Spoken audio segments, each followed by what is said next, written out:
we have a word like bugs, which has multiple definitions. It have a primary definition might just be insects, but then of course in the computer coding context, everyone would understand it to mean some kind of glitch in the programming of the system, right? So if we have the word bugs, absent any contextual clues, we're going to have no clue what anybody's talking about. It's like, I saw a bug.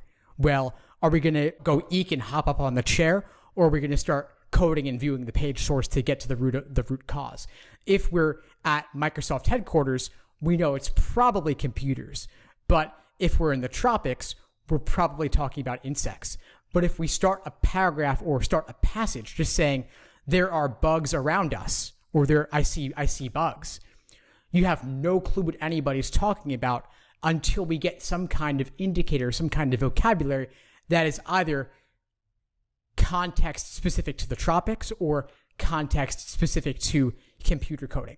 And the LSAT will throw those vague words at you and make you read on and on and on in order to actually give you the context of which one we're talking about.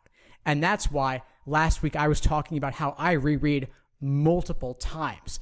I have to read a stimulus or a passage a couple of times, in part because I don't know what they're talking about when I first encounter any specific word or phrase. And so I have to go back and say, aha, now that I have the context, now I can make more sense of what was happening throughout, and I can bucket the information appropriately into its different sections. The target word would be the word bugs, and then the primer would be the context clues that tell us which definition we should be using of the target word. Playing detective like in the movie Memento, or we're kind of tracing things back to the source to make sense of the random information around us, looking for those clues.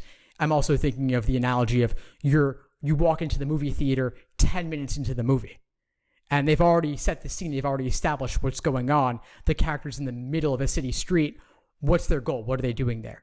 We have to rewind, but you can't in the middle of a movie. In the LSAT, the rewinding would be, okay, well, they threw us into the passage at the beginning, but they're not actually giving us the context until the third sentence or until the second paragraph, and that's when you have to go back and go back and go back. And then in logical reasoning, it's so short that you have to make sense of what little information they're giving you, and sometimes that's where even the answer choices might seem to be helpful, but because 4 of them are wrong, they're not actually as helpful as you would think.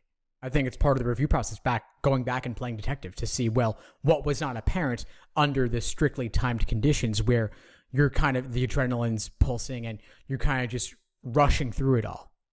But sometimes you do get those context clues, other times you don't. So when aren't you getting them? And what were the key lines or key words that reveal what was going on?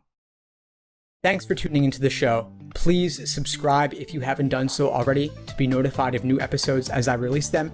And feel free to reach out if you need anything at all as you move forward with your prep. I'm happy to help however I can.